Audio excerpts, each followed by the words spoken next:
Moro! Tänään olisi luvassa painavampia rullien vaihtoja. Mä päätin samalla vähän tarkistaa, että sylinterin kuntoa.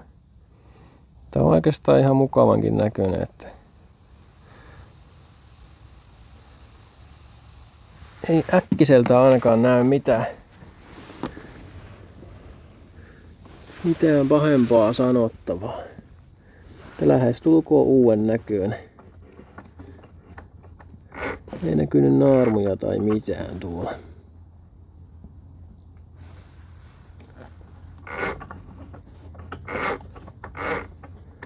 Erittäin hyvässä kunnossa on. Ei muuta kuin takaisin vaan nippuun tämä ja jatketaan testejä. Syytystähän täällä on säädetty tuon verran tonne ennakkoon enemmän. Niin paljon kuin käytännössä vaan saa tuohon helposti säädettyä. Ja tästä nyt voidaan nähdä heti suoralta käältä, että täällä ei ole vieläkään liikaa ennakkoa ainakaan, että tää voisi vieläkin laittaa lisää. Sen kyllä näkee heti männen laelta, että jos on syytys liian aikaisella, niin tulee semmoista rosoa sinne heti. Eli käytännössä tänne voisi puristuksiakin nostaa ainakin tällä syytysennakolla. Ja kattoo ne mitä tässä keksii. Mutta juu, vaihtaa ne rullat nyt tänne seuraavaksi ja käydään testaa, että kulkeeko tää mihinkään. No niin, nyt siellä olisi 4,6 gramman rullat 3,6 gramman rullien tilalla. Eli nyt siellä on grammaa painavammat rullat kuin mitä nyt oli viime testissä. Mä en nyt millään muista mikä siellä oli, mutta lähdetään nyt näillä testaamaan, että miten pelittää.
No niin, ja pääsinkin takaisin tuolta testiajolta. Ehkä nyt ihan vähän oli nopeampi nyt, mutta nyt kiertikin 1000